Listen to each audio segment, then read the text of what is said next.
Hi, my name's Eddie and I'm from the Inner Eastern Land. Today we're going to be talking about young carers.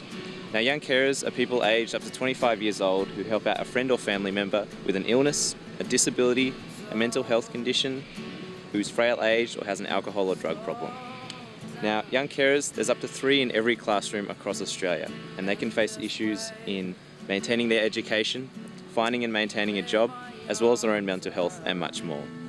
So today we're here to tell their stories. Hello, I'm Zach, I'm 11 years old. Hi, I'm Lucas, I'm 9 years old.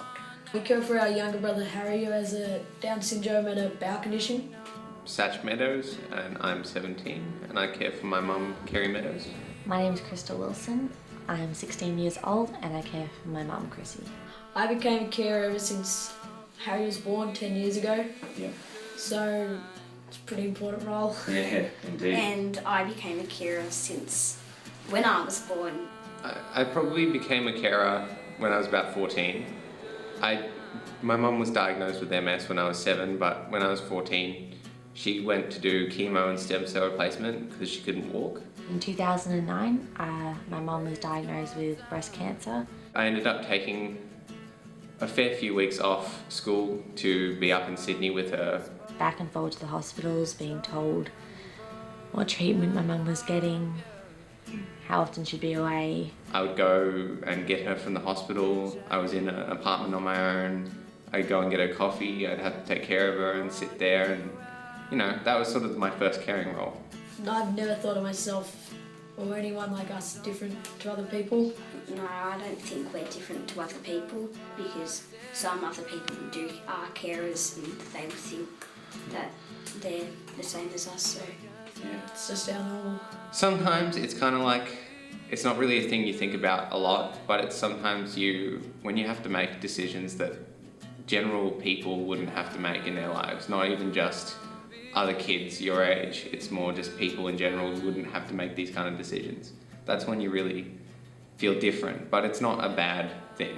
In some ways I've matured more being a carer, but in others, just normal teenager, just a lot more responsibilities. Yeah, well, in the morning when Harry doesn't want to get ready for school, we have to turn into a race and a game and get him excited. At school, if he doesn't want to go to class, a race and a game always seems to get him.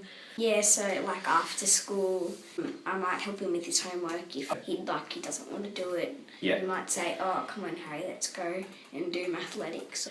And sometimes at school as well, when Harry doesn't want to come into class, a lot of kids come and get me. Yeah, like if there's an issue in the yard, they'll always let us know. Yeah. So they'll come to us and our teachers, so that can be a bit stressful as well. On a day I'm not at school, I'll get up, make sure my mum's got her medications and she's alright. Sometimes she has bad days, good days.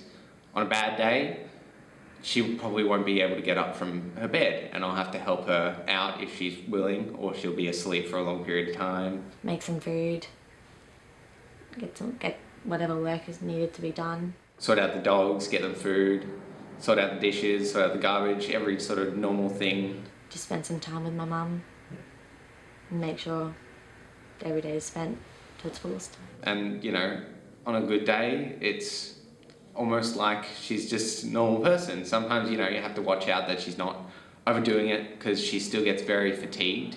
So she can't be out in the garden all the time. She can't be walking down the stairs. She has to take the stair chair and stuff like that. It can be stressful a lot.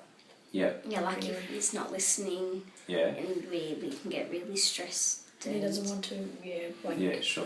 go out, so he wants to be on this person's team and do like this. Really about having to take responsibility for a lot more of your actions than you generally do as a person. Watching someone you love go through pain and doctor's appointments. I am responsible for another human being. I need to look at that and make judgments depending on that. And it's a lot harder to do than, say, if I'm, if I want to go get some food or whatever, I can't just go out. I have to then look at, well, my mum's at home.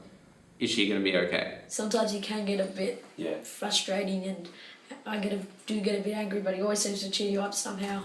I've gotten a much closer relationship with my mum. Because of the responsibilities I have, I find that I have made different friends I've learned to be more patient and caring and supportive to all others, and I've learned to be a lot more respectful, and I think that also helped me get a leadership role at school. I'm able to make different relationships that I wouldn't have access to if I had been just a normal kid. And I'm grateful for that because I love my friends and I love the relationships I've made. Family, friends, teachers, principal, they're all very helpful and understand.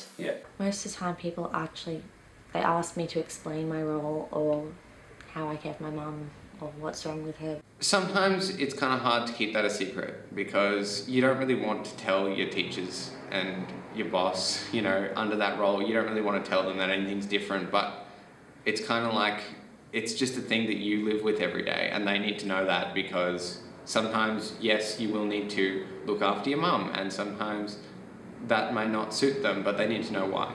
I think it does give me some more insight on how you feel or what's going on behind closed doors, but everyone's situation is different.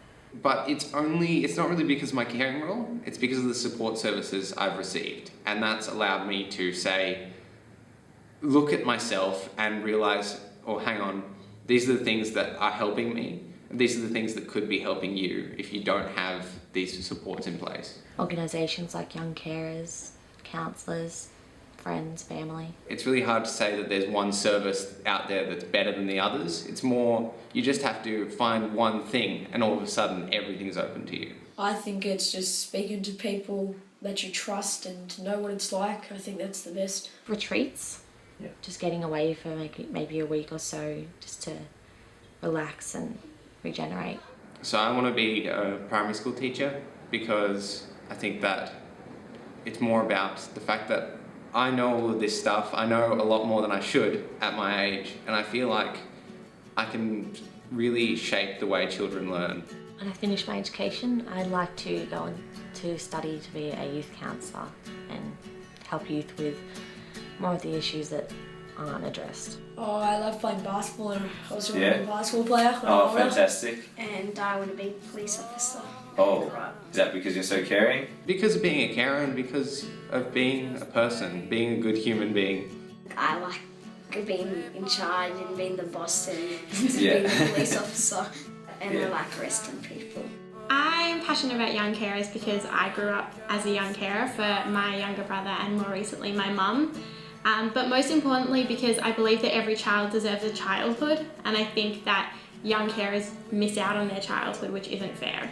I think that the main issue facing young carers at the moment is a lack of connectedness. I don't think a lot of young carers know who other young carers are or know that their friends might have caring roles, and I think that the promotion of social connectedness between young carers can really reduce a lot of the other problems that we're seeing, such as mental health, lack of education, and lack of finances. I think if that role is recognised, it's the most important thing that can happen, because once their role is recognised, the changes that can come out of that are massive. To all the young carers out there, we'd like to say thank you for being you. You're doing a great job caring for your friend or family member. We'd also like to encourage you to make use of all the services, resources and supports that are available to you, like Life Assist at Uniting Care, Alfred Health Young Carer Service, Little Dreamers, Headspace and many more. For everyone else, caring for a friend or family member is a big and often overwhelming responsibility. And too often the issues faced by carers are invisible to much of society, particularly for those who are younger. So if you know someone like the stories you've just seen, encourage them to get in contact with a carer service so they can learn about the supports and resources that are available to them.